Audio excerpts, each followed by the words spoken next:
Suportado ng ilang senador na maglaan ng intelligence fund sa ilang sangay ng DILG, partikular na sa Philippine National Police.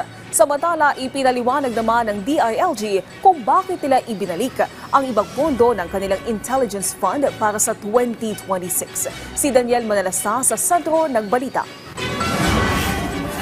Sa budget hearing sa Senado ng panukalang budget ng Department of Interior and Local Government, naungkat ang intelligence funds kung saan nais ng ilang senador na mabigyan ang ilang sangay ng DILG. Sabi ni Senator Sherwin Gatchalian, isa na ang Philippine National Police sa nais nilang suportahan dito.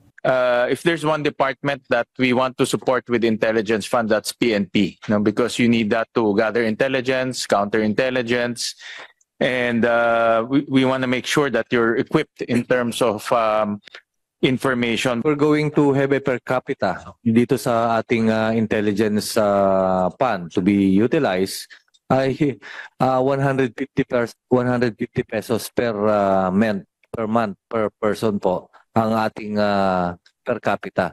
And kung titignan natin, that 150 pesos per capita intelligence fund ay hindi kukulang. Pero napansin ng senador na bumaba ang intel funds ng pambansang pulisya. Noong 2025 daw ay nasa 1.3 billion pesos, pero para sa taong 2026, 800 million pesos na lang. Dito na may pinaliwanag si DILG Secretary John Vic Remulla. Yes sir, we returned it because it was an insertion in the budget.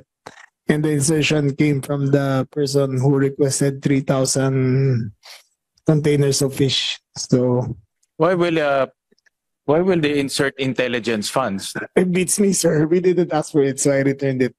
Mapapansing walang tinukoy na pangalan si Remulla sa nasabing budget insertion.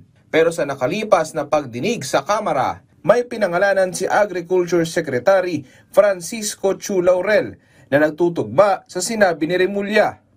At ang rami kong tinanggal na listahan dahil maraming kalokohan.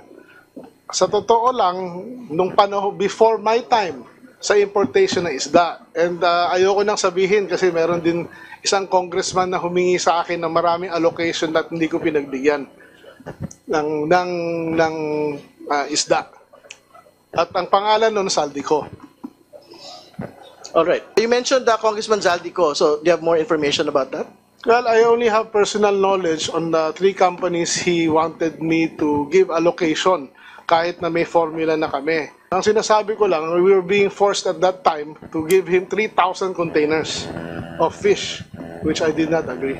Nauna nang nilinaw ni Senate President Tito Soto III na ang amendments o budget insertions mapa-individual o institutional na ginawa sa kasagsagan ng budget deliberations ay parte naman ng regular na proseso sa budget. Ang iba raw ay nagagamit para sa ikabubuti ng ibang programa ng gobyerno tulad ng classrooms, farm-to-market roads at mga tulay na magbebenepisyo ang taong bayan.